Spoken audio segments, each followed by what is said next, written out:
ইয়াসিরের কোলে এখনো ঈশা থম মেরে আছে। মোচড়ামুচড়ি করে লাভ হচ্ছে না। ঈশা বারবার বলছে, মাথাটা তোমার গেল নাকি? ঝাল তো বেশি দেয়নি, এমন পাগলামো করছে কেন? ইয়াসির নির্বিকার সামনের দিকে এগোচ্ছে। ওদিকে বাসার সবাই মিলে আস্তে ধীরে ওদের পিছু নিচ্ছে। সামনে, সবার সামনে ইজান। ইজান একটু সামনে এগিয়ে ঘুরে বলল, বড় ভাইয়ের রোমান্স দেখলে কি পাপ হবে দাদুন? এমন সিরিয়াসের সময় ইজানে এমন কথায় সোহানা বেগম বলে উঠলে, একটু একটু সমস্যা নেই, সামনে যা, নয়তো আমার ঝাঁটার বাড়ি থেকে তোরে কেউ বাঁচাইতে পারবো না। ইজান এক ঢোক গিলে সামনে যেতে থাকে, তারপর দরজা কাত করে নিজের মাথাটা রাখে। ইজানের উপর ওর দাদি নিজের মাথা বের করে। পেছন থেকে বাকিরা দাঁড়িয়ে ভাবছে, মেয়েকে মারতে নিয়ে গেল নাকি? এদিকে দাদির নাতির হাল দেখে মনে হচ্ছে রোমান্স হবে। আদৌ কি তাই হবে, নাকি মেয়েটাকে উচ্চ মাধ্যমিক দিয়ে দেবে ইয়াসির? কে জানে।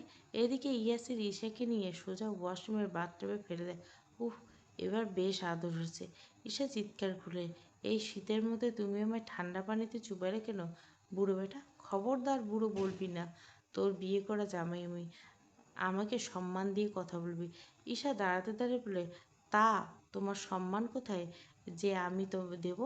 বলতে বলতে বেচারি পা পিছলে পড়তে গিয়ে ইয়াসিরের শার্টের খামচে ধরে বলে, আর ইয়াসির ঈশাকে বাঁচাতে ঈশার কোমরে হাত রেখে নিজের দিকে টেনে আনে।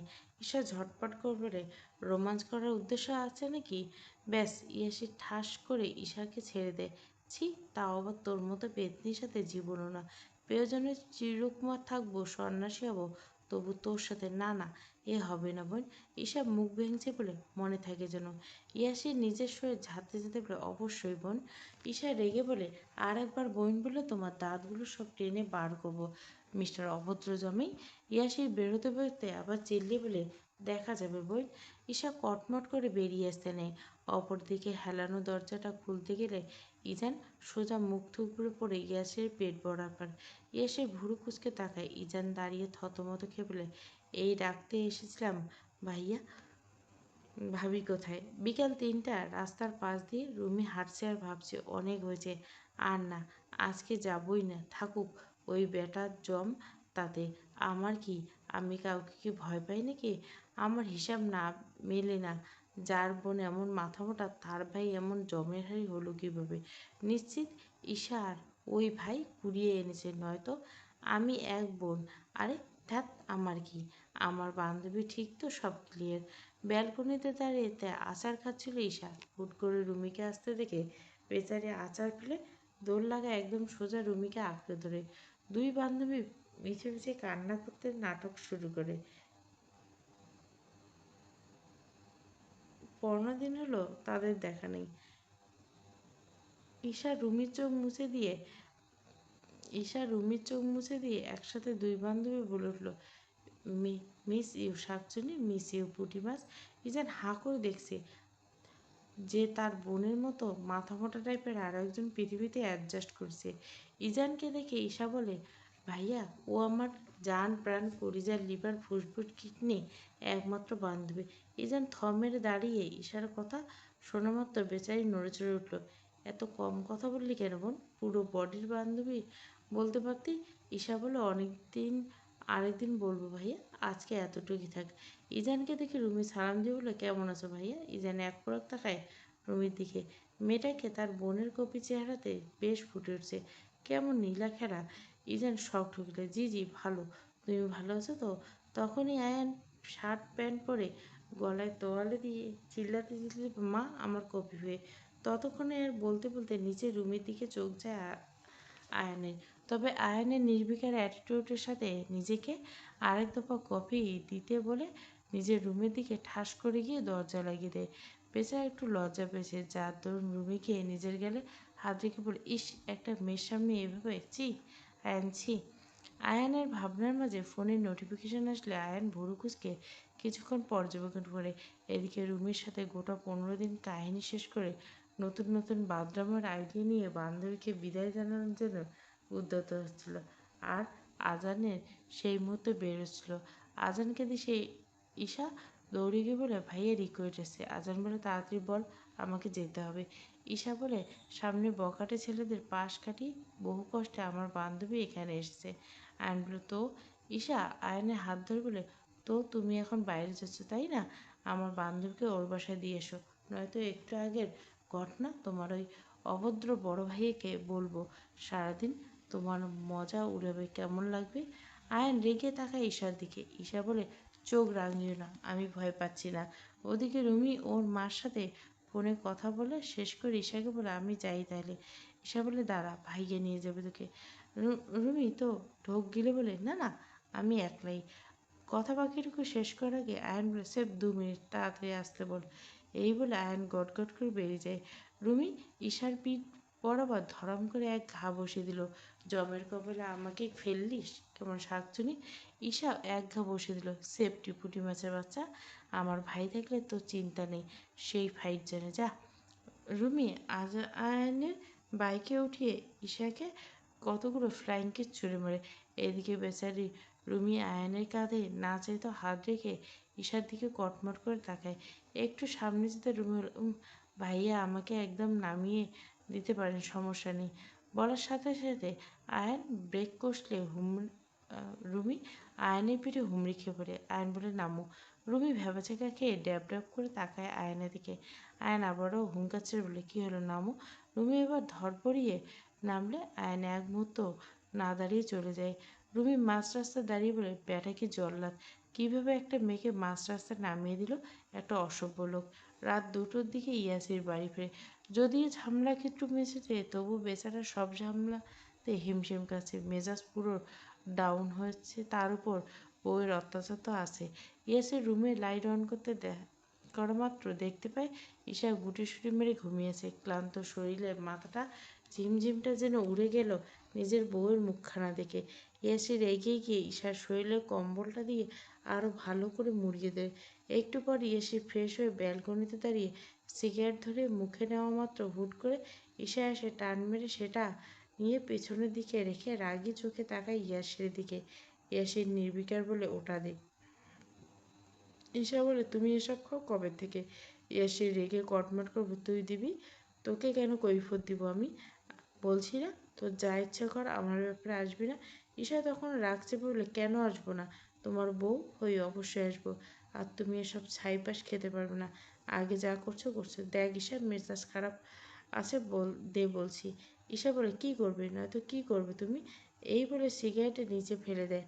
আর ইয়াসির নিজের রাগ কন্ট্রোল করতে না পারে ঠাস করে ঈশার গালে চড় মেরে সাথে সাথে রুমে চলে আসে।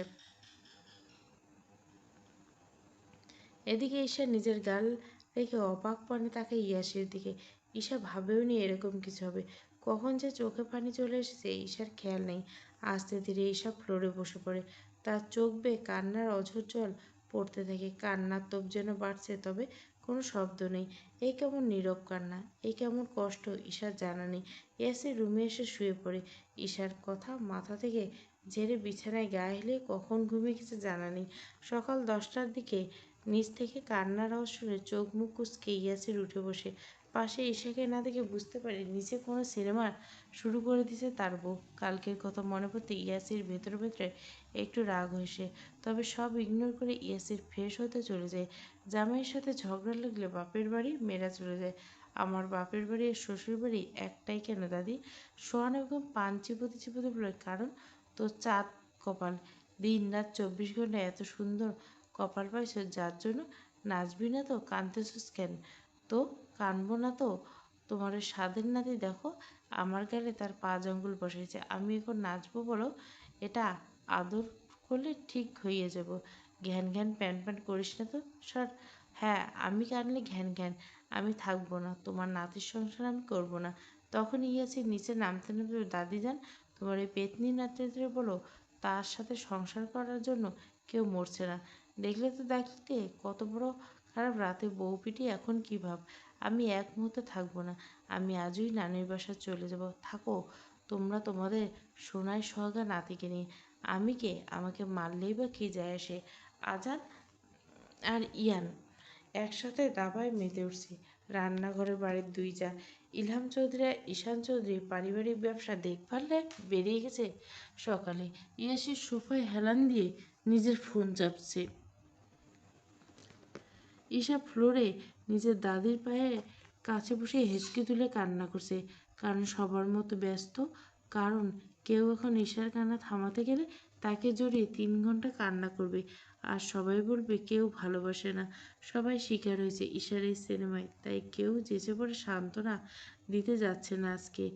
এদিকে সবার পাত্তা না পেয়ে বেচারি ঈশা নিজের রুমে গিয়ে হালকা গোছগাছ করে বেরিয়ে আসে, কারণ সে তাকাবে না, তার নানুর বাসায় চলে যাবে। তখনই ইয়াসির রুমের সামনে দাঁড়ায়। ঈশা বলে, সরো, বেরোতে দাও। কোথায় যাবি? জাহান্নামে, চৌরাস্তায় যাব।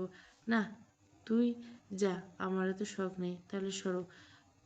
কেন, তোর জায়গায় দাঁড়িয়ে আছি নাকি? কি শুরু করছো? যেতে দাও। যা, তুই তোকে ধরে রেখেছি নাকি? দরজার সামনে থাকলে যাবো কি করে? তা আমি কি জানি। ঈশা বিরক্ত হয়ে ইয়াসিরকে ঠেলতে যাবে। ইয়াসির বলে, এই, আমাকে টাচ করবি না একদম। বাই দ্য ওয়ে, তুই কি আমার ইজ্জত হরণ করতে চাচ্ছিস? ঈশার নাক মুখ কুচকে বলে, ছি, যত নির্লজ্জ তোমার ভাবনা, সরো। তখনই পিছন থেকে ঈশার মা এসে বলে, কি হলো তোদের, এমন দরজার সামনে সারেগামাপা লাগিয়েছিস কেন? রুমের ভিতরে যা। ঈশা বলে, আমি নানুর বাড়ি যাবো মা। ঈশা আর মা বলে, চুপ, কিসের নানুর বাড়ি যাবি? বিয়ে হলো 2 দিন, এখন কোথাও ঘুরতে যাওয়া বাদে নানুর বাড়ি কেন? কার সাথে ঘুমাবো? আমার তো কপাল পোড়া, জীবন্ত জামাই থাকতে আমি বিধবা। ঈশার কথা ইয়াসির আর ইয়াসার মা দুজনে বিরক্ত হয়ে দম ছেড়ে বেরিয়েছে। এই মেয়ে আজগুবি কথা শেষ হওয়া নেই। এতটুকু পর ঈশা তার রুমে এসে বিছানা দুগেলে হাত দিয়ে বসেছে। আজকাল বড্ড একা লাগে। বেচারি বান্ধবী থাকে, ভার্সিটি ক্লাসে ফোন দিল মন ভরে না। তখনই ইয়াসির পাশে এসে বসে। ঈশা ভুগুটি করে তাকায় ইয়াসির পানে। ইয়াসির একটা কিটক্যাট বাড়িয়ে দেয় ঈশার দিকে। ঈশা বলে, আমাকে বাচ্চা মনে হয় তোমার? বেরিয়ে যাও ভাইয়া, আমার ভালো লাগছে না। তোমাকে তো সবাই মাথায় নিয়ে নাচে, সব সুখ তোমার। আমি মরলেও হয়তো কারো কিছু যায় আসে না। ইয়াসির মেজাজ চটে গেল। ঠাস করে আর একটা চড় পড়লে ঈশার গালে। বেচারি ফ্যাল ফ্যাল করে তাকায় ইয়াসিরের দিকে। ইয়াসির দাঁড়িয়ে বলে, কবে বড় হবি তুই? তোকে যে সবাই কত ভালোবাসে জানিস না তুই? বাচ্চা থেকে তোর সব আবদার কেউ রাখে না, সবাই তোর ভালো চায়, এটা বুঝতে শেখ। আমরাই ভুল তোকে বোঝাতে এসেছিলাম। তুই তো নিজেই বিশাল বিলিয়ন। একদম কান্না করবি না ঈশা, কান্না থামা বলছি, নয়তো আর একটা দিব। থামতে বলছি ঈশা। ঈশা কান্না করতে করতে বলে, থামছে না, আমি কি করবো? দেখো, আমি চেষ্টা করছি, না থামলে আমার কি দোষ? বাচ্চাদের মতো কান্না তবে কথা শুনে ইয়াসির হেসে ফেলল। কি এক পাগলের সাথে তার ভাগ্য জুটছে। কি ভেবে বেচার নিজেকে জোকারের থেকে কম মনে হচ্ছে না। ঈশা সেভাবে বলে, হাসছো তুমি? ইয়াসির আবার বসে ঈশাকে জড়িয়ে ধরে, বোন থাম প্লিজ, তোকে কান্না করলে একটুও সুন্দর লাগে না। ঈশা আগের বরফের মতো জমে যায়। হচ্ছেটা কি? ঈশা তখন মিনমিন করলে, তাকে কেমন লাগে আমাকে ভাইয়া? ইয়াসির আস্তে ধীরে বলে, একদম, মানে বিশ্বাস কর, তোকে একদম শেওড়া গাছের পেতনির চেয়েও কম না বেশিই লেগে। ঈশা এক ধাক্কা মেরে ইয়াসিরকে সরিয়ে বলে, তুমি সত্যিই খারাপ। খারাপ হলে তোর জামাই, ভালো হলেও তোর জামাই। আর কান্না করিস না, এবার তোর কান্নায় সমুদ্র হয়ে যাবে, আর আমরা সেখানেই ডুবো মরো। ঈশা রেগে বাড়ির সামনে, যাবে তুমি? ইয়াসির বলে, যাচ্ছি যাচ্ছি পেতনির রানী। ঈশা বলে, মোটেও না, আমি তোমার রানী। ও হ্যালো সিস্টার, আপনি কোনো রাজাকে বিয়ে করেননি যে নিজেকে রানী বলে দাবি করেন। ঈশা এবার ইয়াসিরকে মারতে দৌড় লাগায়। নিচ থেকে সবাই ওদের কাণ্ড দেখে আসছে। এসে বলে, থাম বলছি। ঈশা বলে, আজকে তোমাকে মেরে ফেলবো। ঈশা, থাম বোন। বউ বলো, বউ তোমার। ইয়াসির নিজের রুমে যাওয়া মাত্রই থেমে ঈশা দৌড়ে এসে ইয়াসির প্রশস্ত বুকে ধাক্কা লেগে যায়। ঈশা বলে, এবার কোথায় পালাবেন মিস্টার অভদ্র জামাই? রাতের আধারে ঘন জঙ্গলে ভাঙচোরা একটা বাঁশের ঘর থেকে গোঙানির আওয়াজ ভেসে আসছে, সাথে ঝিঝি পোকার ডাক। হাতে লোহার স্টিক নিয়ে ঘরটার ভেতরে গিয়ে দাঁড়ায় আয়ান। সামনে লোক থাকা লোকটার চোখ ভেতর নিয়ে শূন্য এসে আয়ান একটানে লোকটার মুখ থেকে রুমাল সরিয়ে দেয়। লোকটা কান্না ভেজা কণ্ঠে অনুনয় করে বলে, ছেড়ে দিন আমায় দয়া করে। আয়ান বাঁকা হেসে লোকটির মাথায় একটা বাড়ি মেরে দেয়। আমার ভাইয়ের পিছু নেওয়ার আগে মনে ছিল না? আমার ভাইকে ট্রাক দিয়ে পিষে ফেলার আগে মনে ছিল না? মিটিংয়ে আমার ভাইকে পরাস্ত করার সময় নিজের জীবনের মায়া ছিল না তোর? লোকটা থরথর করে কাঁপতে থাকে।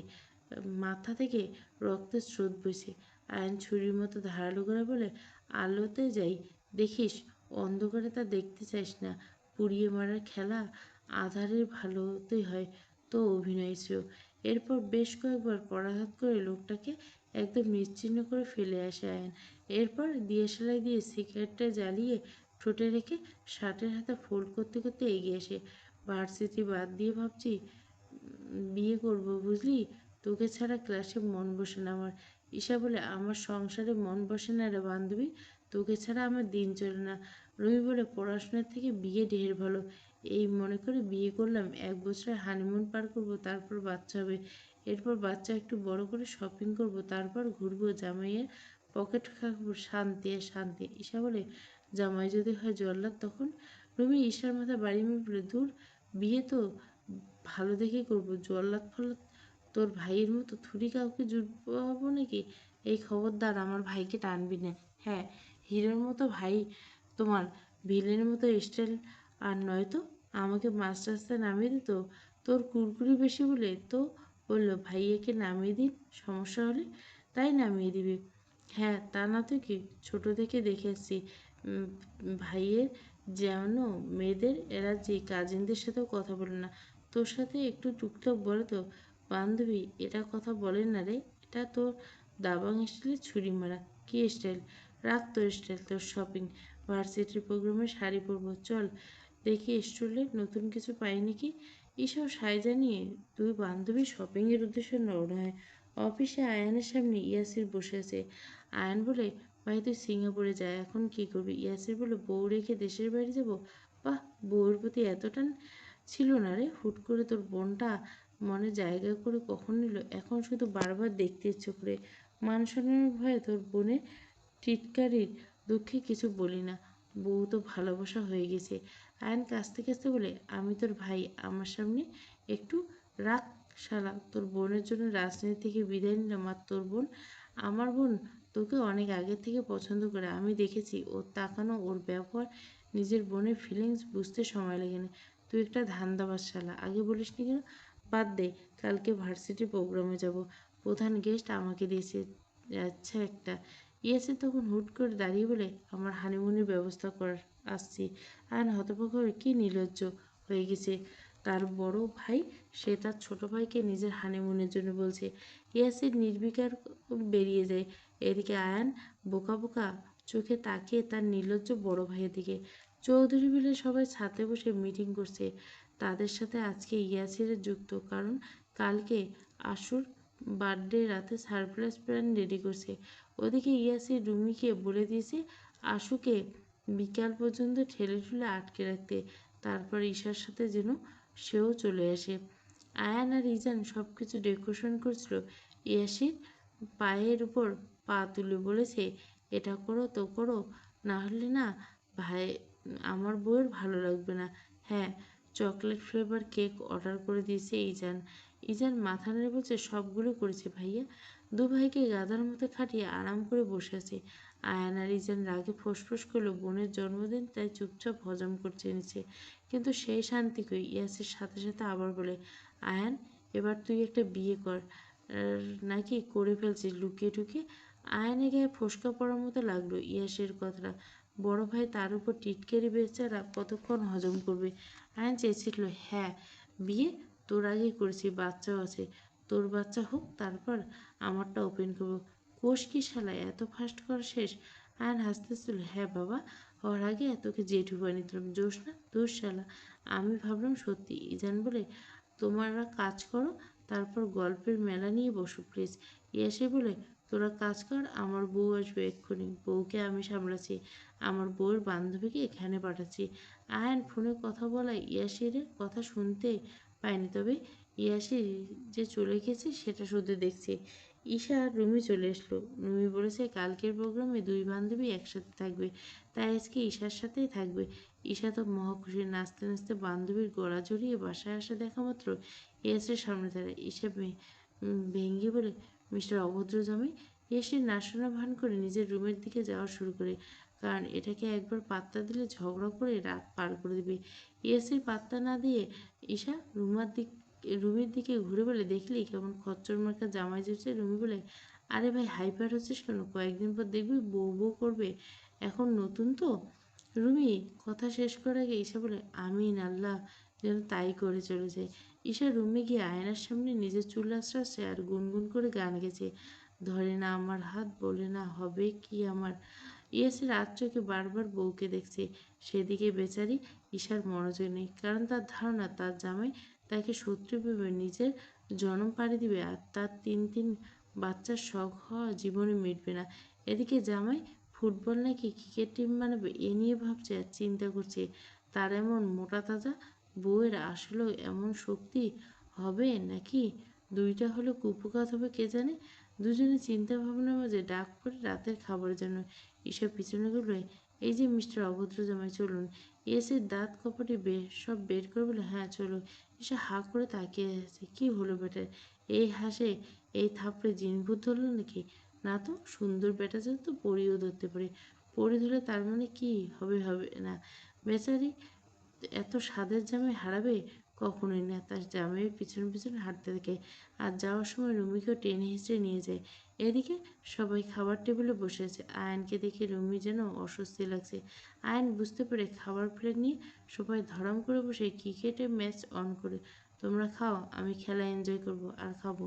রুমি হালকা হাসে আয়ানের এরূপ আচরণ, মনে মনে বলে, লোকটা ভিলেন হলো ভদ্র মনে ভদ্র ভিলেন। তখনই ঈশা রুমিকে ধাক্কা দিয়ে বলে, বস, দাঁড়িয়ে আছিস কেন? আজকে প্রথম এলি নাকি? ঈশার মা বলে, মা বসো। এ এ তখনই ঈশার জেঠি এসে বলে, যা যা ভালো লাগে নিয়ে খাও মা, একদম নিজের বাড়ি মনে করছে, এত লজ্জা পেতে হবে না, বুঝেছ?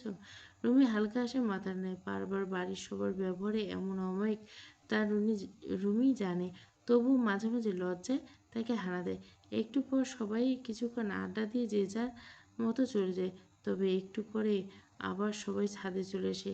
বালিশে মাথাটা দেওয়ার 2 মিনিটের ব্যবধানে অত্যাধিক এক শক্তি ঈশার মাঝে আসে, তাই তো বেচারা এখন ঘুমের তোপে রয়েছে। আর এদিকে ইয়াসি, রিজান, আয়ান আর রুমি এরা তিনজন মিলে বেশ সুন্দর করে সবটা এতক্ষণ গুছিয়ে রেখেছে। বাড়ির সবাইকে আয়ান বলেছে ডেকে নিতে, তাই সবাই যার যার মতে না ঘুমিয়ে গল্প করছে। এদিকে ফুলের একটা বুকে নিয়ে আয়ান আর রুমি মাঝে ঝামেলা লেগে গেছে। আয়ান বলছে এটা পেছনে, তো রুমি বলছে এটা সামনে। দুজনে মিলে টানাটানি করে দেখে ইজান বিরক্ত হয়ে একপাশে ফোন চাপছে, ইয়াসির ফোনে কারোর সাথে বক বক করছে। তখনই সোহানা বেগম উপরে এসে আয়নার রুমিকে এমন দেখে আয়নের চোখ গিয়ে পড়ে নিজের দাদির উপর পড়তে আয়নের বুকটা ছেড়ে দেয়। হঠাৎ ছেড়ে দেওয়ায় রুমি ফসকে গিয়ে আয়নের উপর ঢলে পড়ে। ততক্ষণে বাড়ির সবাই এসে পড়েছে, সবার নজর ওদের দিকে। আয়ন সবাইকে ইশারায় তেমন কিছুই বুঝে না। সবাই একসাথে শয়তানি ছিল। ও রুমি একটু লজ্জায় পায় সবার সামনে। এদিকে আয়ানও বিরক্তিতে ঘুরে দেয়, আর সোহানা বেগম ইয়াসের দিকে তাকিয়ে বলে, নাতি যা তোর কুম্ভকর্ম, বউকে তুলে আন। ইয়াসির এক চিলতে হাসি নিয়ে দৌড়ে যায়। সবাই অবাক হয়ে ইয়াসির যাওয়ার পরে তাকিয়ে রয়। দুদিনে কেমন বউ পাগলা হয়েছে। ইয়াসির ঈশাকে ডাকতে নেয় না, এত সহজে ঘুম ভাঙা নয়। কিছু একটা ভেবে হুট করে ইয়াসির ঈশার কপালে চুমু খায়। ঈশা তবুও নির্বিকার দেখে। ইয়াসির পরপর ঈশার গালে একটা চুমুতে বলে, না, বউ উঠবে না, পানি ঢালাই লাগবে। সামনে থেকে এক গ্লাস পানি নিয়ে ইয়াসির ঠাস করে ঈশার মুখে ঢেলে দেয়। বেচারি ঈশা ধরপড় করে এসে বলে, বউ ঘুম ভেঙেছে তাহলে? ঈশা রেগে ইয়াসির দিকে তাকিয়ে বলে, আজকে আমি তোমায় মেরেই ফেলবো। ইয়াসির বলে, আগে ধর আমাকে, ব্যাস। ঈশা আর কি বসে থাকার, ইয়াসির পিছু পিছু লাগে। এরপর ইয়াসির পিছু পিছু ঈশা ছাদে ওঠা মাত্র ঈশাকে দেখ অন্ধকার। এক সময় তো লাইট অন থাকে, আজকে অফ। বেচারি একটু ভয় পেয়ে থমথম করতে বলে, তখনই চারিদিকে আলো জ্বলে ওঠে। সবাই একসাথে happy birthday to you Isha, happy birthday. সবাই একসাথে লাল গোলাপ নিয়ে ঈশার দিকে এগিয়ে আসে। সবগুলো প্রিয় মানুষকে একসাথে দেখে বেচারি কান্না শুরু করে দেয়। ইয়াসির বলে, বোন কান্দিস না, আর কত কাঁদবি? তোর খুশির জন্য এত আয়োজন, আর তুই? ইয়াসির তো ঈশা তো ইয়াসিরকে সবার সামনে জড়িয়ে ধরে বলে, ভাইয়া আমি তোমার বউ। ইয়াসির বলে, হা হা, এখন ছাড় ছাড়, বাপ মা শ্বশুর শাশুড়ি দাদি প্লাস ছোট ভাই বোন আছে। ঈশা ইয়াসিরকে ছাড়লে ইয়াসির ঈশাকে একটা গোলাপ দিয়ে বলে, হ্যাপি বার্থডে। আমার ফেয়ারি বউ। এরপর সবাই একে একে ঈশাকে উইশ করে রুমিয়ে জড়িয়ে ধরে। সোহানা বেগম বলে, আমার পুঁতি নান বুঝছস? ঈশা বলে, আরে চিল দাদি, আনবই তো। আয়ান ঈশার মাথায় হাত রেখে বলে, সবসময় হাসি খুশি থাক, তোর প্রত্যেকটা জন্মদিন এমন হোক। তারপর বিশাল এক কার্ড ধরে দেয়, তোদের হানিমুনের ticket Cox's Bazar to Sajek, happy? Isha খুশিতে মাথা নাড়ে। তখনই পিছন থেকে গিটারের সুর ভেসে এসে ইয়াসির গান গাইছে ঈশার জন্য। সবাই দাঁড়ায়। ঈশা আর ইয়াসির সবার সামনাসামনি ইয়াসির গান গেছে। ঈশার চোখের দিকে তাকায়, সে এক পলক তাকিয়েছে। সবাই একসাথে ইয়াসির গানটা উপভোগ করছে। গানটা, কে আপ कुछ होश नहीं है तो मुझे। সবার আনন্দের মাঝে আয়ান বেরিয়ে যায়। কেউ লক্ষ্য করলেও রুমি দেখতে পায়, তবে সেদিকে পাত্তা নেই। রুমি ছবি তোলার জন্য নিজের ফোন অন করতে দেখতে পায় আয়ানের ছবি। মানে দুজনের ফোন অন্ধকারে উলটপালট হয়ে গেছে। ফোনটা ছাড়া কি আর থাকা যায় নাকি? রুমি আর কি করবে? বেচারা না দাঁড়িয়ে দৌড় লাগায় আয়নের পিছন পিছন। আয়ন ভাই শুনছেন? ভাইয়া, আরে এই ভদ্র ভিলেন, এই যে মিস্টার জল্লাদ দাঁড়ান। আয়নের পা থেমে যায়। মাত্র গাড়িতে পা রাখবে কি পেছনে ফিরে দেখে রুমি দৌড়েছে। বিরক্তিতে আয়ান চোখ মুখ খিচে ততক্ষণে রুমি আয়নের সামনে দাঁড়ায়। হাঁপাতে হাঁপাতে কোমরে হাত দিয়ে বলে, কতক্ষণ ডাকছি, হিসাব আছে আপনার? আয়ন কাট কাট করে বলে, সমস্যা কি, ডাকছো কেন? রুমি চোখ রাঙিয়ে বলে, তো ডাকবো না তো, আমার ফোন নিয়ে যাচ্ছিলেন যে, নয়তো আমাকে ডাকতে যাবো কেন? আয়ান নিজের হাতে ফোনটা চেক করতে বুঝতে পারে এটা রুমি ফোন। তারপর রুমির দিকে ফোন বাড়িয়ে দেবে এমন সময় হুট করে আওয়াজে রুমি বেচারা কেঁপে ওঠে। আয়ন বুঝতে পারে ওর পিছনে কেউ লেগেছে। আয়ন একটা রুমিকে নিয়ে গাড়িতে উঠে পড়ে।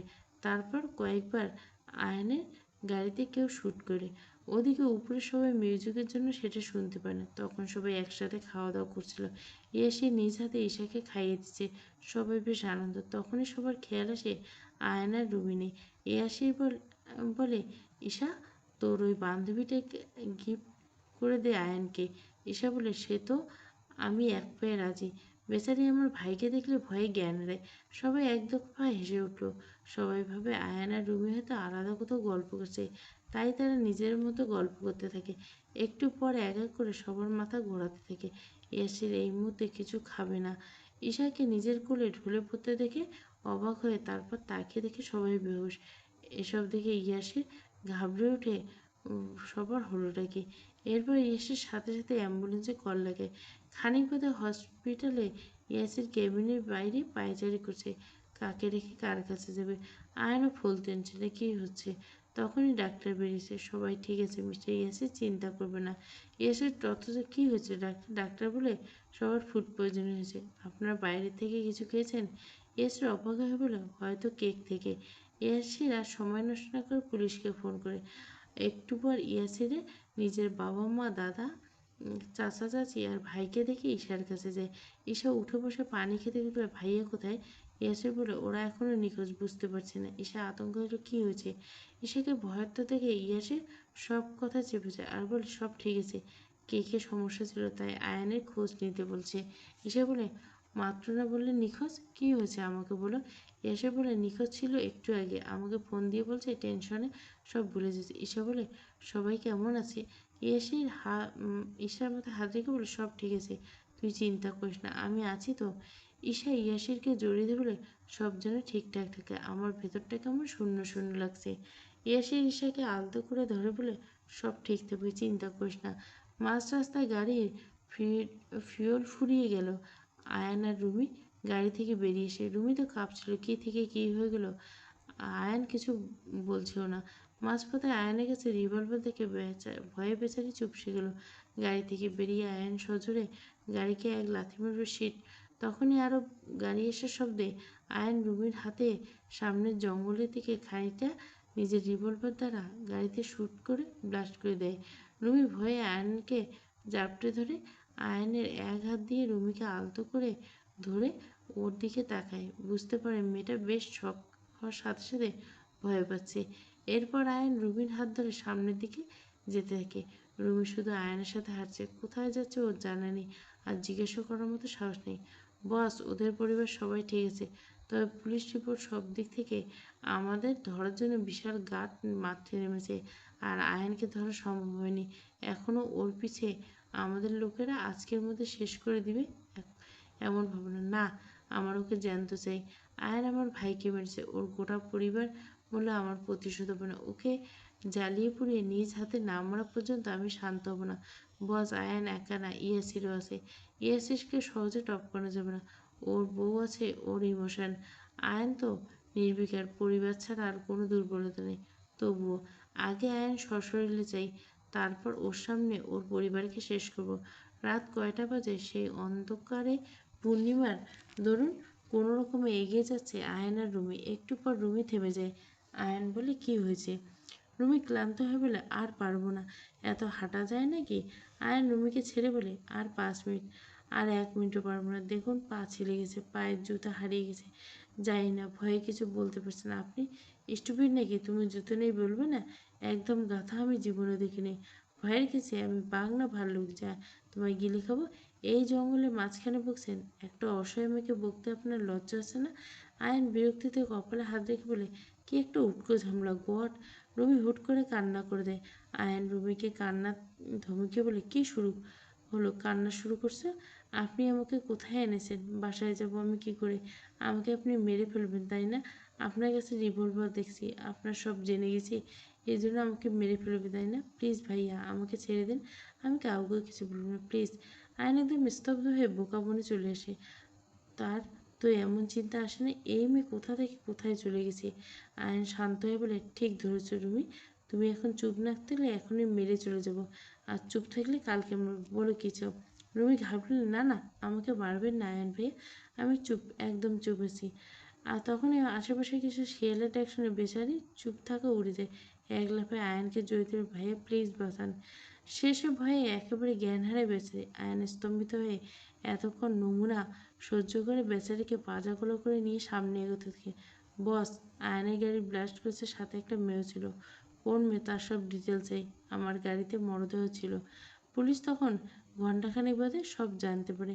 আয়ন বসে বসে রুমির পায়ে ব্যান্ডেজ করছে আর ইয়াসের সাথে কথা বলছে। ইয়াসে বলে, তুই বের হলে সমস্যা, রুমিও বের হলে সমস্যা, তোরা কয়দিন এখানে থাক? অসম্ভব, তোর মাথা ঠিক আছে? হ্যাঁ, রুমির বাবা মাকে আমি বুঝাবো। তুই বের হলে আসল কিলার আর পাবো না। আয়ন দমে গিয়ে এক পলক তাকায় রুমির দিকে। এক রাতে মেয়েটা কেমন এলোমেলো হয়ে গেছে। আয়ন আয়ন বলে, কিন্তু ভাই? ইয়াসির বিরক্ত হয়ে বলে, কী কিন্তু করছিস? মেয়েটাকে তো আর বিয়ে করতে বলছি না। বৃষ্টির ধরনের শীত শীত সকালে রুমি একবার এপাশ ফিরছে, তা আরেকবার ওপাশ। একটু পর রিমি পিটপিট করে চোখ ফুলে ওঠে। বেচারা চারপাশে দেখে একটু অবাক হয়। এত তাড়াতাড়ি স্বর্গে চলে এলাম? নিশ্চয় আয়ন ভাই কালকে আমায় মেরে দিছে। আচ্ছা, স্বর্গে এমন কেন? এ আবার কেমন স্বর্গ? এসব ভাবতে ভাবতে রুমি বিছানা থেকে নামতে আয়ান রুমে আসে ফোনে কারো সাথে কথা বলতে। আয়ানকে দেখে রুমি চিৎকার করে, আয়ান ভাই, আপনিও আমার সাথে স্বর্গে চলে এসেছেন? আপনার তো নরকে যাওয়া উচিত ছিল। কারণ আয়ান ভুরু কুচকে রুমির দিকে তাকায়। রুমির হুঁশ আসে যে মরেনি, খিদেতে মাথা পুরো হ্যাং হয়ে গেছে। আয়ান তাকে বলে, এই নাও ঈশার সাথে কথা বলো। ফোনে কানে নিয়ে রুমি চিল্লিয়ে কান্না শুরু করে। ইস্যু। ঈশা বলে, রুমি শোন, কান্না করিস না। না শোন।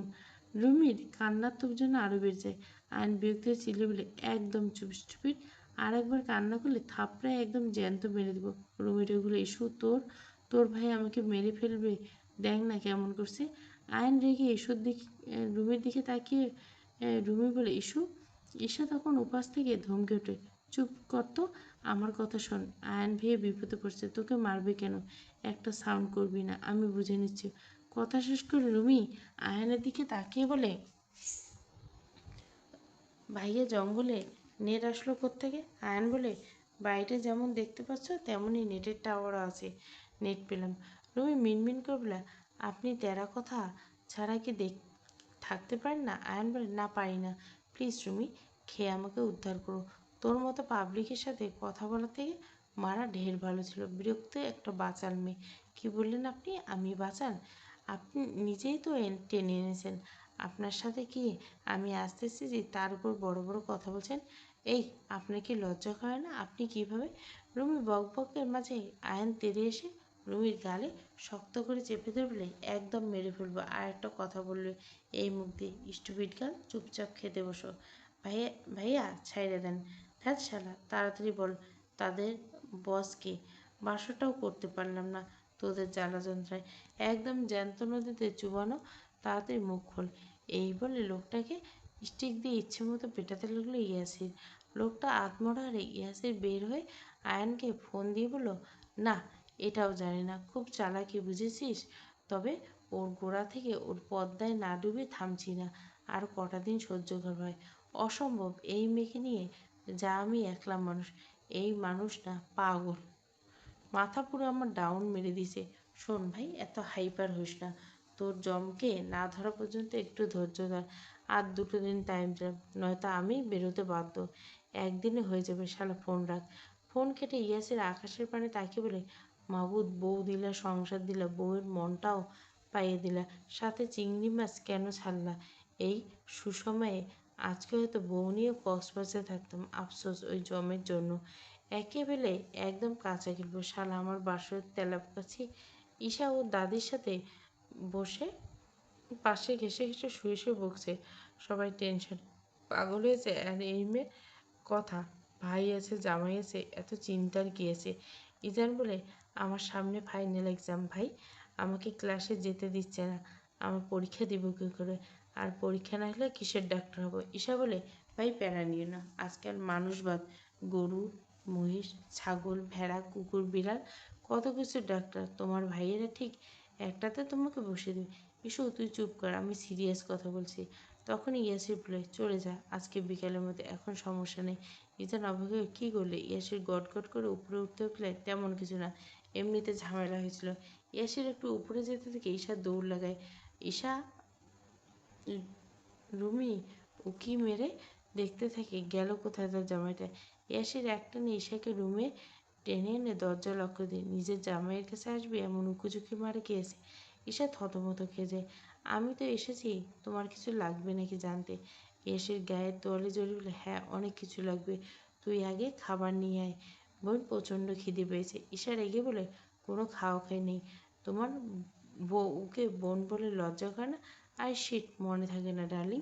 এবার ঈশা চুপ করে তাকিয়ে দেয় ইয়াসির দিকে। ইয়াসির ঈশাকে বলে, যা, এবার নাকি তোকে খাবো যে আমি বসে আছি? ঈশা চমড়ে ছি ছি বলে দৌড় লাগে। ঈশার কাণ্ডে ইয়াসির মুচকেছে। আয়ান ভাই, আপনি কি শেফ ছিলেন নাকি? এই মেয়ে, তোমাকে একটু আগে ওয়ারিং দিয়েছিলাম, ভুলে গেছো? রুমি চুপচাপ খেতে খেতে, বেচারি খিদে আগে মিটুক তারপর বক বক করে যাবে। একটু পর রুমি পুরো বাড়ি রাউন্ড দিয়ে বুঝতে পারে খুব শখ করে বাড়িটা বানানো হচ্ছে। আধুনিক টাইপের কোনো কিছুর কমতি নেই। রুমি ভাবছে জঙ্গলে কে টাকা খরচ করে বাড়ি বানায়, তা আবার এমন ভুতুড়ে পরিবেশ। এসব দেখে রুমি বলতে শুরু করে, পাগল ছাড়া দুনিয়া চলে না। এ বাড়ি হলো পাগলের কারখানা। আমি হলাম শ্রমিক, না আছে শ্রমিকের একটা সুনাম, না আছে দাম, আমারও তাও নেই। খানিক বাদে বাড়ির পিছনটার দিকে লাইব্রেরি লেখা দেখে রুমির মুখে একটু হাসি ফুটে ওঠে। যাই হোক, অবশেষে একটু সময় কাটানো তো যাবে। দরজা খুলতে রুমি উপরে সমস্ত ময়লা ঝঞ্ঝাট এসে পড়ে। পাশ দিয়ে যাচ্ছিল আয়ন। রুমি এ হালে বেচারা অনেক কষ্টে হাসি কন্ট্রোল করে। চুপচাপ থাকা যায় নাকি? তোমার পা দুটো মেশিনের মতো ঘুরতে থেকে বেশ হয়েছে। আপনি আপনি এখানে যখন ময়লাই রাখবেন, লাইব্রেরির নাম দিয়েছেন কেন? আমার ইচ্ছে, আমার বাড়ি। ও তাই বলে আপনি ময়লা একা কেন থাকবেন? আপনি আপনার বাড়ি ময়লা একটু মেখে নিন। বলে রুমি নিচের ময়লা ঝুড়িতে আয়নের উপর ছুরি মারতে বেচারা একেবারে একাকার। রুমি হাসতে হাসতে, যা লাগছে না আপনাকে, কি বলবো, একদম পুরো জায়েদ খান। স্টুপিড, তোমার কমন সেন্স নেই? কী করলে এটা? আয়ন তত্তর করে এই বেরিয়ে যায়। এদিকে রুমি দোটানায় যায়। ওর তো জামা নেই। আয়ন তো সেই কখন ফ্রেশ হয়ে নিয়েছে। রুমি আয়নের সামনে বলে, ঈশাকে ফোন দিন। ভাইয়া আমার ড্রেস নেই, আমি এখানে কিভাবে? আয়ান ফোনে কিছু একটা টাইপ করলো। এটা থেকে রুমির দিকে তাকিয়ে বলে, একটু নিস্তার কি পাওয়া যাবে? ঈশা এখানে ড্রেস আনবে কী করে? আর তোমার এইভাবে থাকতে হবে। বেশি সমস্যা হলে একটা লুঙ্গি আর স্যান্ডো গেঞ্জি দিচ্ছি, পরে নাও। কি? ও মানে তুমিও তো মেয়ে, কেন সন্দেহ আছে আপনার? আয়ন কাছতে কাছতে বলে, বুদ্ধি শুদ্ধি আমার বোনের তেও কম আছে এই বেটি। কি নির্লজ্জ কথা, ছি ছি। রুমি বলে, আপনার মুখে কি মাছি গেল নাকি? ছি ছি করছেন কেন? কি বক বক করছেন? আচ্ছা রুমি শোনো, তুমি চুপ করো প্লিজ। এই নাও একটা নতুন টি শার্ট। বেশি ম্যানেজ আমার দ্বারা হবে না, কালকেই ফিরে যাবো, দয়া করে আজকে একটু ম্যানেজ করো। আর হ্যাঁ, আবারও প্লিজ আমার সামনে আসবে না, আমাকে বিরক্ত করবে না প্লিজ। রুমি মুখ ভেঙে বলল, সে থুড়ি বিরক্ত করতে আসে নাকি, যত সব। ঈশা, ঈশা কি সমস্যা জামাই? রাখ তোর জামাই। তোর ভাই যে রাতে ছাদে তোর বান্ধবীকে এক পায়ে কান ধরে দাঁড় করে রেখেছে জানিস? কি বলছো ভাইয়া? এমন করার কি কারণ? জানি না, মাত্র আমাকে ফোন দিয়ে বললো। তারপর বললো রাতে কুকুর শিয়াল খেয়ে নিলে তার কিছু যায় আসে না। এসে বললো ফোন দাও, দেখাচ্ছি মজা, আমার বান্ধবীকে দাঁড় করানো। হ্যালো ভাইয়া, এসব ফোন রাখ, ব্যস্ত আছি। ভাইয়া বেচারিকে তুমি কান ধরে রেখেছো কেন? জানো ওর ফিয়ন্সি কান্না করছে আমার কাছে ফোন দিয়ে। আয়ন চমকে উঠে, ফিয়ন্সি? হ্যাঁ, ওর হবু হাজব্যান্ড বিশাল ভাই কত না ভালোবাসে তার বউকে। আর তুমি? আয়ন ফোন রেখে রুমির সামনে দাঁড়িয়ে বলে, ঈশা বললো তোমার নাকি ফিয়ন্সি আছে। রুমির সব মাথার উপর দিয়ে গেল, তবে বান্ধবী যেহেতু বললে নিশ্চয়ই উপকারের জন্য। তাই রুমি বলে, হ্যাঁ আছে তো। আমি বলি, শিট, আগে বলবি না? তাহলে তোমার ফিয়ন্সির কাছে রেখে আসতাম। তোমার মতো পাগলকে কেউ বিয়ে করবে? কি অ্যামেজিং ব্যাপার। রুমে যাও, কালকে দিয়ে আসবো তোমার ফিয়ন্সির কাছে। রুমি এক লাফে দৌড় লাগায়। যাই হোক, তার তো আর সারা রাত দাঁড়িয়ে থাকতে হবে না, জোর বাঁচা বেঁচে গেছে।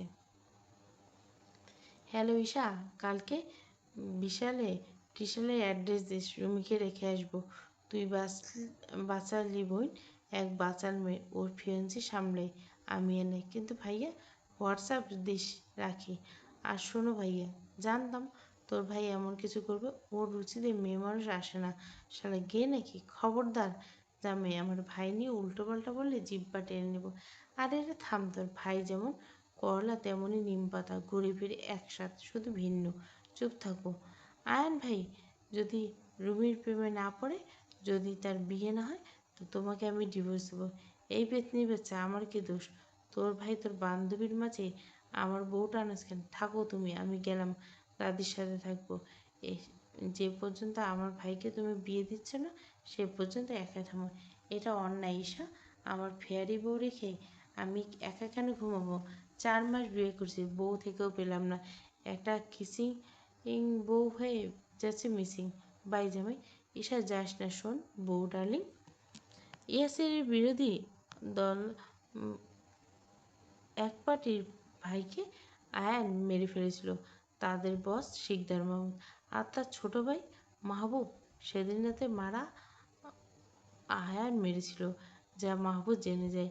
নিজের ভাইয়ের করা এতদিনের সব কার্যে লিপ্ত ছিল মাহমুদ, তবে আয়ান তার ভাইকে এভাবে ধরে ফেলবে ভাবতে পারেনি। এত কিছুর পর যখন বুঝতে পারে নিজেই এভাবে ধরা পড়ে গেছে, শিকদার মাহমুদ ছুটে এয়ারপোর্টের দিকে। আজকে দেশ ছাড়বে বলে গা ঢাকা দেবে, নয়তো দুই ভাইয়ের কাছ থেকে নিস্তার নেই। চলো চলো। আর হ্যাঁ, বিশালের ঠিকানা ঈশা তো দিল না। যাই হোক, তোমার ফিয়ান্সির ঠিকানা নিশ্চয়ই তোমার জানা আছে। রুমি সকালে নাস্তা করতে করতে বলে, কিসের ফিয়ান্সি? আমার কোনো ফিয়ান্সি টিয়ান্সি নেই আয়ন ভাই, আমি তো পিওর সিঙ্গেল একটা মেয়ে। কালকে ঈশ্বর আমাকে বাঁচাতে ওসব বলছে কি? হ্যাঁ। আচ্ছা আয়ন ভাই, আপনার গার্লফ্রেন্ড আছে? ঈশার বিয়েতে মজা হয়নি, আপনার বিয়েতে আমি সেই এনজয় করবো কিন্তু। আয়ন বলে, এই মেয়ে চুপ করো, তোমার মতো বাচাল মেয়েকে আমার বিয়েতে ইনভাইট করবো না। আপনি এত নিষ্ঠুর কেন? আমি আপনাকে অভিশাপ দিলাম, আপনার কপালে আমার থেকেও 3 গুণ বাচাল মেয়ে জুটবে। ফু ফু, স্টপ, কিসের বাচ্চামো মতো করছে? আমি বিয়েই করবো না বোন, তোমার অভিশাপ তুমি নিয়ে রাখো। সে কি, আপনি সন্ন্যাসী? আয়ন বিরক্ত হয়ে দাঁড়িয়ে বলে, আমি যাচ্ছি, যদি বাসায় যাওয়ার ইচ্ছা হয় তাহলে পিছনে, নয়তো থাকো ভাই। আয়ন দাঁড়ায়, আরে দাঁড়ান আয়ন ভাই, আমি যাবো, আসছি। জঙ্গলের সীমানা পেরিয়ে মেইন রোডে এসে দাঁড়ায় আয়ান আর রুমি। রুমি তো রীতিমতো হাঁপাচ্ছে। আয়ান রুমির দিকে এক পলক তাকে বলে, এতটুকুতে ক্লান্ত হয়ে গেছে আপনার? এত দূর রাস্তা এতটুকু মনে? আসলে আয়ন ভাই, আপনি মানুষ না এদের কি মাউস চিনেন? মাউস? ফালতু কথা বলবে না একদম, নয়তো এখানেই ফেলে চলে যাব। আরে যান যান, আপনার কি লিফটের অভাব পড়ছে? মেইন রাস্তায় এসে পড়ছে, এখন তো আপনাকে রেখেই চলে যাব, দেখতে থাকুন। খানিক বাদে একটা গাড়ি আসতে দেখে রুমি হাত বাড়িয়ে ইশারা দেয় লিফটে যাওয়ার জন্য। গাড়িটি থেমে যায়। একটা ট্যাটু হলো বিদেশি ছেলে মাথা বের করে বলে, হে লেডিস, এনিথিং রং? হ্যাঁ হ্যাঁ ভাইয়া, আমাকে একটু লিভ দিন তো প্লিজ, রাস্তা হারিয়ে ফেলে। ও শিওর কাম। রুমি তো আয়নের দিকে দাঁত কেলি হেসে ছেলেটার গাড়িতে উঠে বসে। আয়ন রুমির দিকে তাকিয়েছিল, তবে কিছু না বলে রুমিকে দিতে দেয়। একটু পর আয়নের জন্য বড়দের কিন্তু গাড়ি আসতে আয়নও বেরিয়ে যায়। রুমি তো নিজের সাহসিকতা বাহাবা যাচ্ছিল, তখন ছেলেটা রুমির হাত ধরতে চায়। একটু একটু শরীর টাচ করতে গেলে রুমি রেগে যায়। কী সমস্যা? গাড়ি থামান, যাব না। আয় ডার্লিং, যাবে না মানে কি? নিজেই তো আসলে, এবার আমার ইচ্ছে না হয় যেও। রুমি এবার ভয়ে চেঁচাতে থাকে। এক পর্যায়ে ছেলেটা গাড়ি থামায়। রুমি ছুটে বেরিয়ে যেতে নেয়, তবে ছেলেটার হাতে ধরা পড়ে যায়। ক্লান্ত থাকায় দৌড়তে পারে না। রুমি কান্না শুরু করে চেঁচাতে থাকে। ছেলেটা টানতে টানতে রুমিকে গাড়ির দিকে নিয়ে যেতে থাকে। একটু পর ওদের সামনে একটা গাড়ি এসে থামে। আয়ান গাড়ি থেকে নামে। আয়ান ছেলেটার দিকে তাকায়। ছেড়ে দে ভাই, প্রচণ্ড বাচাল মেয়ে, মাথা পুরো খেয়ে ফেলবে। আমি দুদিনে পাগল হয়ে গেছি, তোর ভালোর জন্য বলছি, ছেড়ে দে। তাই নাকি ব্রো? তুমি তো বলার সুযোগ দিচ্ছ না। আমি তাও দিয়েছো, আমি তাও দিব না। এখন রাস্তা ছাড়ো। আয়ন মাথা চুল করে ঠিক আছে তাহলে। তখন রুবি জেলে বলে, আয়ন ভাইয়া আমি সত্যি প্রমিস, আর কথা বলবো না, প্লিজ আমাকে ছেড়ে যাবেন না। আয়ন ঘুর প্রমিস তো? রুমি কাঁদতে কাঁদতে মাথা নেয়। আয়নের সময় ব্যয় না করে ছেলেটার নাক বরাবর ঘুষি পড়ে। ছেলেটা উঠে আয়নকে মারতে যাবে, তার আগে আয়নের ছেলে পেলে এসে পড়ে। এরপর ভয়ে ছেলেটি পালায়। আয়ন বলে, একে পালাতে দিস না, যাবজ্জীবন কারাদণ্ডের মামলায় ফেল। এরপর আয়ন রুবির হাত ধরে গাড়িতে বসে পানি দিতে আচমকা আয়নকে জড়িয়ে ধরে। সরি ভাইয়া, আপনার কথা না শুনে এমন হয়েছে। আয়ন হকচকে রুমের থেকে দূরে বলে, ইটস ওকে, পানি খেয়ে নাও। মেয়েটার আমার হাল দেখে আয়ন একটু খারাপ লাগে, তবে বরাবরের মতো আয়ন রুমিকে ইগনোর করে নিজের কাজে ব্যস্ত হয়ে পড়ে। ইয়াসির নিজের দু ভাইয়ের বানানো সিক্রেট বাড়িতে বসে আছে। সামনে চেয়ারে বাঁধা শিকদার মাহমুদ লোকটি রক্তিম চোখে ইয়াসিরকে দেখছে। ইয়াসির উঠে পড়ে, জানিস তোর জন্য আমার বাসরটা কমপ্লিট হয়নি। তুই কি বুঝবি? তুই তো 3 বার 4 বার, আর আমি? হাই পোড়া কপাল আমার। আমার এতদিন আমার বউ প্রেগনেন্ট থাকতো। এই শালা গরুর মতো তাকিয়েছিস কেন? আর কটা দিন পরে তো হামলা দিতি। আমার তো মন চাচ্ছে তোকে জ্যান্ত আগুনে ফেলে মচমচ করে ভেজে ফেলি। কালকে রাতে বউটা ঝগড়া করে রুম থেকে চলে গিয়েছে, সব কিছু তোর জন্য। কেন রে? আমার সুখ সহ্য হয় না? সারা চাঁদে ছিল ঘন্টা, আমার এক চুল নেই, সেই মাথা নিয়ে আমার সাথে লাগতে আসিস? কি সাহস! উগান্ডার মানুষ নাকি রে তুই? হ্যাঁ, তুই একদম বেল মাথায় ডিপজল। বাঙালির ভিলেন সেই মানিয়েছে। ওর মুখ বেঁধে একা একা বকবক করছিস কেন? আরে আয়ন সাহেব, যে আপনার জন্যই অপেক্ষা করছি, তা আপনার রোমাঞ্চের খাতায় কয় পৃষ্ঠা পূরণ হলো? ফালতু কথা রাখ ভাই। মনে হচ্ছে জেলখানা থেকে মুক্তি পেলাম 1000 বছর পর। মেয়েটার সাথে থাকলে ভালো মানুষও পাগল হয়ে যাবে। তুই এমনিই থাকবি, ছি। যাই হোক ভাই, এটাকে তুই যা ইচ্ছে কর। আজকে রাতটা আমি হানিমুনে যাবো, বউকে শপিংয়ে নিয়ে যাবো, আমি আসি। আয়ন বলে, ধৈর্য ধর, লিস্টে অ্যাড কর ভাই। ইয়াসের দাঁত কেলে বলে, ওই ধৈর্য ফৈর্য ধরলে তোর মামা চাচা হওয়া লাগবে না। অবশ্য তোর মতো ধৈর্যবান পুরুষের কপালে অধৈর্যবান নারী জুটুক। আমি আমার কামনায় আসি। আয়ন বিরক্তিতে মুখ কুঁচকে বলে, আমার বউ নিয়ে এত প্যারা নিতে হবে না, সে তো আমি আমার টাইপের। বলতে বলতে আয়নের চোখের সামনে রুমির মুখখানা ভেসে উঠল। আয়ন বিরক্তিতে শ্বাস ফেলে সামনে তাকায়। আজকে রক্ষে নেই। শিকদার দাদার ওই বেল মাথায় আয়ন ফাটা পেয়েছে। ঈশা, আমার বউ, এত নাটক করছেন কেন প্রিয়? দেখ বোন, সোজা সাপটা বলছি, আজকে হানিমুনে যাব। তুই তো আমার ভালোবাসা ডাকজ বুঝোস না? এ ঈশা ইয়াসের চুল টেনে বলে, বউকে বইন বলা কোন ভালোবাসার খাতায় লেখা আছে মিস্টার অভদ্র জামাই? ইয়াসির ঈশার হাত ধরে বলে, ছাড় বোন, আর জীবনে বলবো না, এই শেষ। ইয়াসির ঈশাকে ছেড়ে দেয়। তুমি শুধরাবে না, এই ভর দুপুরবেলা কে শুধরাবে বল? তবে রাতে হয়তো। ঈশা বলে, রাত দিন নেই, তুমি বের হও এখান থেকে। ইয়াসির অবাক হলে, কোথায় যাব? ঈশা বিশাল এক লিস্ট বের করে বলে, এখন যা যা আছে সব নিয়ে আসেন জামাই, তারপর রাতে হানিমুন যাচ্ছি, নয়তো ক্যান্সেল। এত বড় লিস্ট? এত টাকা নাই বোন আমার, আমি কিচ্ছু জানি না, আমার সব লাগবে। তোমার টাকা আছে নিশ্চিত? নয়তো নিজে দামি দামি পারফিউম, ঘড়ি, বেল্ট, জুতা এসব কিনো কীভাবে? ইয়াসির বলে, সব তোর মাথায় হিস্টোরিতে আকারে সেট করে দেখি, একটা জামাই লক্ষ্য রাখবো না। ইয়াসির ভুরু কুচকে বলে, তো মানুষের জামাই কয়টা থাকে বউ? খবরদার জামাই বিয়ে তোমায় করা শেষ, আর এক মেয়ের নাম নিলে একদম পিষে ফেলবো। এসে ঢুকলে, না না, একটা বউ আমার যথেষ্ট। তা বউ আমার একটা চুমু দেয়, হ্যাঁ আমি শপিংয়ে ধরে পারবো না, আমিও যাব না। দেখো কি, যাও না, নিচু হও।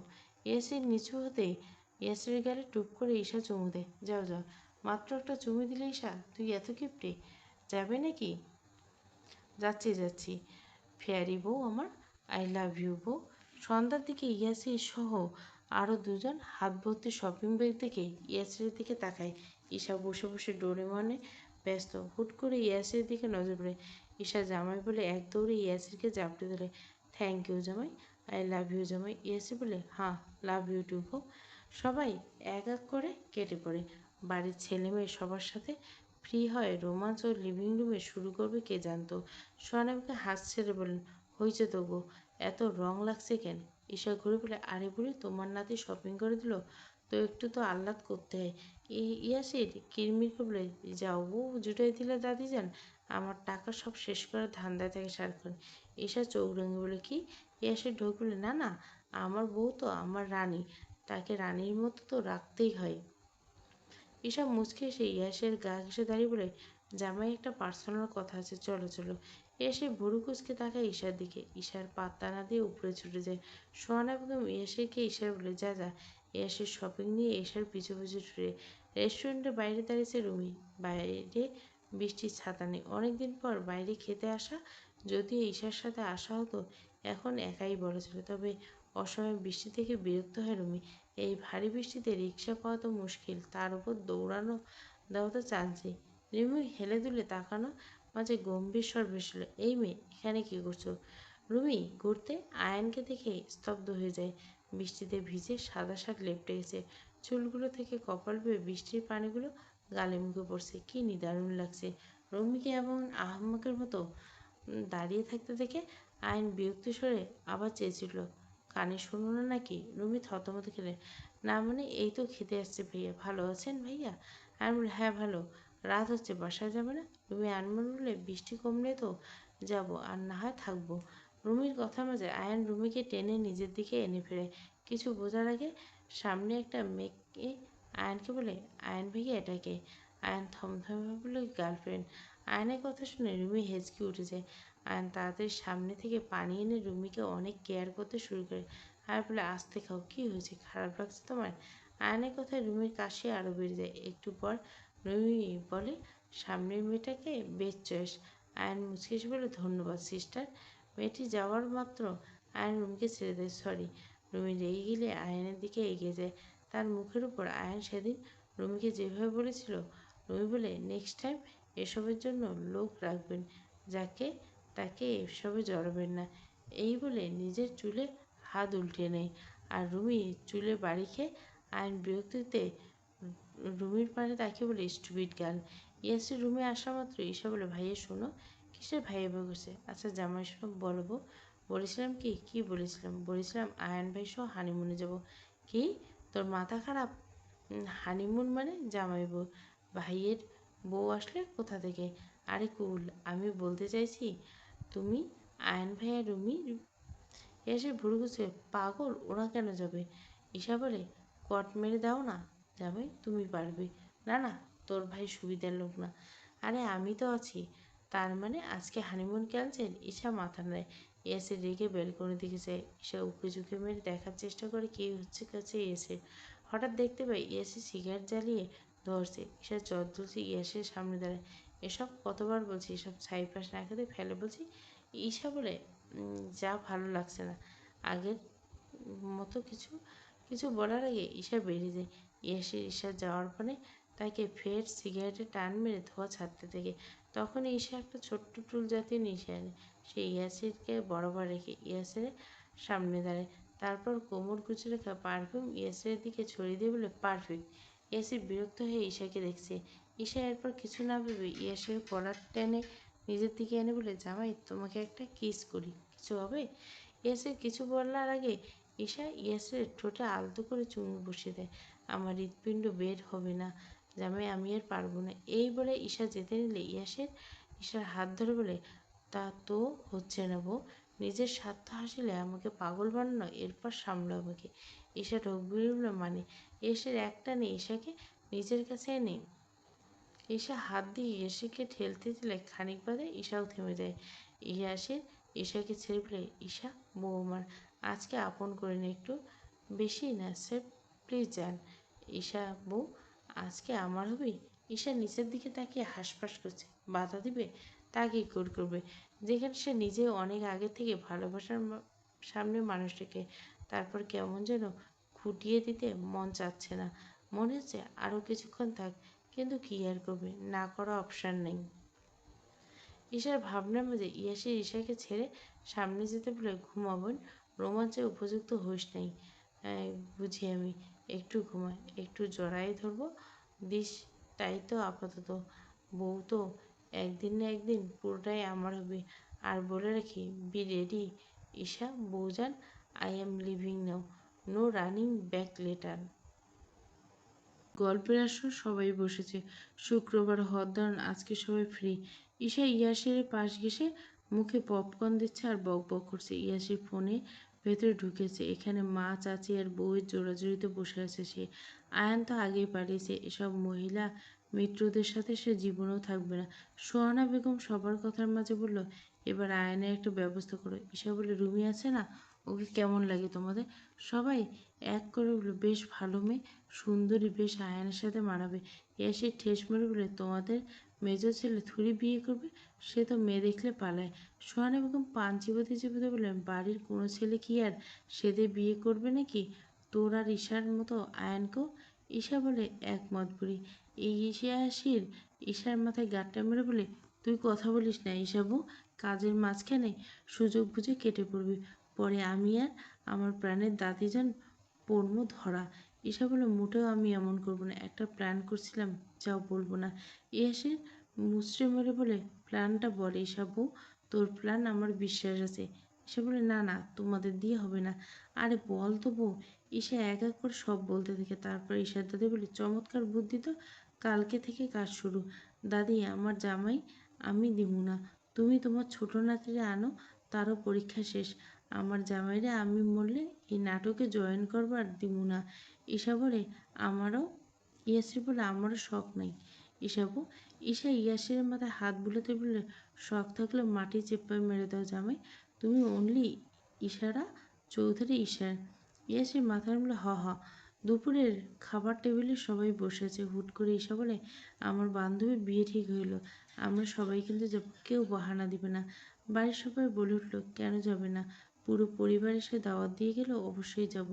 আয়ন ভ্রু কুচকে ঈশার পাশে তাকে বলে, কার বিয়ে এসো? ঈশা উৎফুল্ল বলে, কার আবার? আমার বান্ধবীকে চেন না, রুমির বিয়ে রুমি। আয়ন চেঁচবে, কি? সবাই মিটমিটে হাসছিল আয়নের হাবভাব দেখে। এসে বলে, তোর কি হলো? আয়ন বলে, আমি ভাবছি ওই বাচাল মেয়ে কোন নিষ্পাপের জীবনে গেছে। যাই হোক, ভালো সংবাদ পেয়ে একটু টাসিয়ে খেলাম আর কি। বাড়ির সবাই আবার থমথমে গেছে। কি ভেবেছে তারা, আর কি হলো? তুই মন থেকে বলতো, আয়ন ভাইকে তুই পছন্দ করিস কিনা? ইস্যু কিন্তু, কি কিন্তু বল? কি করি বাট বিয়ের জন্য? করিস যখন, বিয়েতে কি সমস্যা? আর তোর ভাই মানুষ না, আস্ত একটা জল্লাদ, কি ধমক মারে। চুপ কর তো, বিয়ে হলে দেখবি বউ পাগল হয়ে যাবে। আমার মনে হয় আয়ন ভাই তোকে পছন্দ করে। থাম ইস্যু, সে করবে পছন্দ, তাও আবার অন্য কিছু বলে। যা বললাম তাই, প্লিজ রাজি হয়ে যাব আমার, তোরা অনেক সুখে রাখবে আমার ভাই, আমার বিশ্বাস করিস না তুই? রুমি মিনমিন করে বলল, ঠিক আছে যা। ঈশা লাফাতে লাফাতে রুমিকে জড়িয়ে দিল। বান্ধবী, আই লাভ ইউ ভাবিজান। রুমি বলে, কি বললি? ঈশা রুমির গাল টেনে বলে, ভাবিজান ভাবিজান। রুমি লজ্জা যায়, যা চুপ কর। ঈশা রুমিকে হালকা ধাক্কা দিয়ে বলে, থাক থাক, লজ্জা পেতে হবে না ভাবিজান। না ভাইয়া, একটু কেমন জানি, আমি পারবো না। আরে দূর, প্রশংসা করবি একটু নিজের হবু ভাবির সাথে, তোমরা আমাকে পেলে?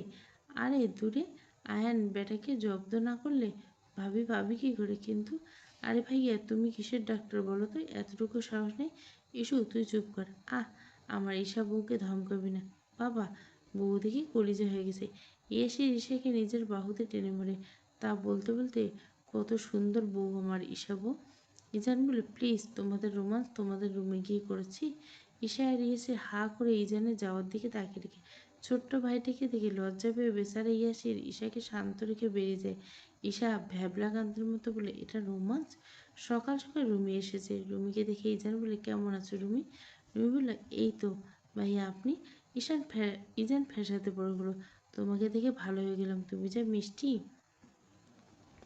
বাড়ির বড়রা না থাকায় এতটুকু অনেক কষ্টে ইজান বলে। ইজানের কথা শুনে আয়নায় কাশি উঠে যায়, যা দেখে ইয়াসির ঈশাকে চোখ টিপ মেরে দুজনে হাসে। ঈশা বলে, ভাইয়া, সামনে আমার এই বান্ধবীর বিয়ে। ইজান বলে, তো একটা বিষয় জানিস তো ইস্যু, কপালের লিখন খণ্ডানো যায় না। সামনে ঝড় বৃষ্টি মোকাবিলা করতে পারলে তবে না রোদ দেখবো। আয়ন বিরক্ত হলে, ইজান, এক্সাম দিয়ে তোর মাথাটা গেল নাকি? কি বলছিস? ইজান, কি সমস্যা ভাই, তোমার অসুবিধা হচ্ছে কেন? আয়ন থতমত খেয়ে বলল, আমার আবার কি অসুবিধা? সে বলে, তাহলে চলো ছাদে যাই, আমরা তিনজনে গল্প। ইজান বলে, হ্যাঁ হ্যাঁ চলো। আয়ন সরু দৃষ্টিতে রুমিকে একবার দেখে নিয়েছে, আর ওদের গল্পের কথা শুনে বেচারা পা শিরশির করছে ওদের কথা শোনার জন্য। এদিকে ইয়াসি বলে, চল আমরাও ছাদে যাই। এখানে আর কী করো? আয়ন নিজের দাম্ভিকতা বজায় করল, না না, তুই যা, আমি যাব না। এসে আর জেদ না করে যেতে নেই। বেচারা আয়ন মনে মনে আরেকবার বললেই তো রাজি হয়ে যেতাম। আয়ন বুঝতে পারে ইয়াসির আর ডাকবে না, তাই আয়ন নিজেই দৌড়ে ইয়াসিরের কাছে চলে যায়। চল। ইয়াসির বাঁকা হাসে আয়নের কাণ্ডে। ছাদে বসার জন্য খুব সুন্দর একটা স্পেস রয়েছে। ঈশা, রুমি, ঈশা, ইজান বসে বসে মিঠে মিঠে হাসছে, কথা বলছে। আয়ন বারবার রুমিকে দেখছে আর ইজানকে। বেচারা কী হলো নিজেও জানে না। মন চাচ্ছে শুধু ইজানকে একটা আছাড় মারতে। ইয়াসির বলে, ওদিকে যাবি নাকি? তাকিয়ে আছিস কেন? আয়ন থতমত হয়েছে, কই না তো। ইয়াসির বলে, বাই এনি চান্স তুমি রুমিকে লাইক করো? আয়ন তাচ্ছিল্য শুরু, দূর, আমি ওই বাচাল মেয়েকে কক্ষণই না। বলে আয়ন রুমের দিকে তাকায়, কি সুন্দর মেয়ে, হাসছে মেয়েটা, এত সুন্দর, কই আগে তো লেখেনি। এখন ইজানের পাশে দেখে বেচারা মনে মনে দম ফেলছে। এরপর আয়ান রেগে নিচে নেমে যায়, নিজেও বুঝতে পারছে না কী হচ্ছে। আয়ান যাওয়া মাত্র ইয়াসে চিল্লিয়ে বলে, ঈশা বউ, তোর ভাইয়ের মেজাজ তুঙ্গে, এবার কাজ হয়েছে ফাটাফাটি। ঈশা লাফাতে লাফাতে ইয়াসের কাছে বলে, তার বলতে। এদিকে ইজান বলে, ভাবি, তুমি আমার বোন, তুমি রাগ করো না, আমি কিন্তু পড়ে গেছি ফান্দে, এখন কান্দি কষ্টে। রুমি হেসে বলে, আমি জানি ভাইয়া। আয়ন রুমে এসে শাওয়ারের জন্য চলে যায়। তার মেজাজ এমনিতে গরম থাকে, তার উপর দুদিন যাবৎ তার অবস্থা আরও বেগতিক। বারবার কানে আসছে, রুমির বিয়ে, রুমির বিয়ে। আয়ন মনে বলে, মেয়েটা বিয়ে করতে হবে কেন? বেয়াদব মেয়ে, কেন বিয়ে করবে? রাগে অনুরাগে তুই আমার, পর্ব 2। বাকি পর্বটা রাতে দিব, তাহলে গল্পটা পুরো শেষ। সাজের মায়াটা কালকে দিব, প্রমিস।